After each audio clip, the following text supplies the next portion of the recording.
ఆయన మిమ్మల్ని గూర్చి చింతిస్తున్నాడు కనుక మీ చింత యావత్తు ఆయన మీద వేయుడి. నీ చింత యావత్తు ఆయన మీద వేయండి. Caste all your anxieties. నీ చింత ఎప్పుడు నీకు చింత వస్తుంది తెలుసా? నిన్ను గాయపరిచిన వారు నువ్వు క్షమించలేనప్పుడే నువ్వు దుఃఖపడిపోతూ ఉంటావు, నీలో నువ్వు కుమిలిపోతూ ఉంటావు, నీలో నువ్వు బాధపడిపోతూ ఉంటావు. చాలాసార్లు మా మీద లేనిపోని మాటలు, లేనిపోని కామెంట్స్ పెట్టినప్పుడు కొన్నిసార్లు బాధపడే వాళ్ళం. స్టార్టింగ్లో బాధపడినప్పుడు మాకు అనిపించేది, వాళ్ళు ఎందుకని అలా అంటున్నారు, ఎందుకని వాళ్ళు ఏం చూసుకొని వాళ్ళు అంటున్నారని మాలో మేము కుమిలిపోయే వాళ్ళం.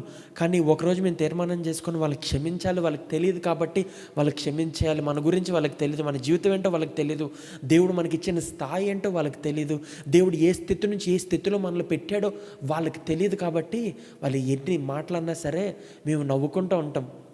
మనం మాట్లాడుతుండగా చాలా మా వీడియోకి కానీ మా 6 months అయ్యిందని చెప్పి దేవుడికి మేము కృతజ్ఞత చెల్లిస్తాం. మా ఓన్ సోషల్ మీడియాలో మా సోషల్ మీడియాలో మేము షేర్ చేస్తే వాళ్ళకేంటి నొప్పి అని అనుకొని మేము నవ్వుకుంటూ ఉంటాం. వాళ్ళు ఏవేవో కామెంట్స్ పెడతా ఉంటారు. మేము ఒకటే, సర్లే ఏడ్చే వాళ్ళు ఏడవండి.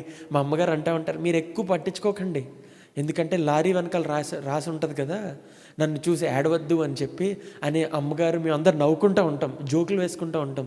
ఏదైనా ట్రావెల్ చేస్తున్నప్పుడు లారీ వెనకాల చూసి నన్ను చూసి ఏడవకరా అని రాసింది అనుకోండి, మీ గురించే రాస్తున్నారు, వాళ్ళందరూ మీ మీద ఏడుస్తున్నారు కదా, వాళ్ళు ఏడవద్దురా అని చెప్తున్నాడు ఈ లారీ వాడు, మీకు సపోర్టర్ రా అని జోక్ వేస్తూ ఉంటారు. సో ఎవరైనా మాట్లాడినా we forgive them and we forget very simply, because they do not know what they are saying. వాళ్ళు ఏమంటున్నారో వాళ్ళకి తెలియదు, మేమెవరో వాళ్ళకి తెలియదు. కాబట్టి వాళ్ళని మాట్లాడుతున్నారని సింపుల్గా మేము తీసివేస్తూ ఉంటాం. కానీ మీ జీవితాల్లో అలా ఆన్లైన్లోనో దేంట్లోనో మిమ్మల్ని గాయపరిచినట్టు కాదు, కానీ మీ జీవితంలో మీ ముఖం మీదే మిమ్మల్ని ఎంతోమంది కుటుంబీకులు, ఎంతోమంది మీరు ప్రేమించేవారు మిమ్మల్ని గాయపరుస్తూ ఉంటారు. అప్పుడు దేవుడు అంటున్నాడు కదా, మీ చింత యావత్తు, మీ బాధ యావత్తు, మీ దుఃఖం యావత్తు నా మీద మోపండి అని దేవుడు సెలవిస్తున్నాడండి.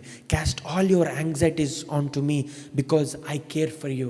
మీ బాధ, మీ చింతంతా నా మీద మోపండి, ఎందుకంటే నేను మీ గురించి ఆలోచిస్తాను, మీ బాధనంతయో నేను మోస్తానని దేవుడు సెలవిస్తున్నాడండి.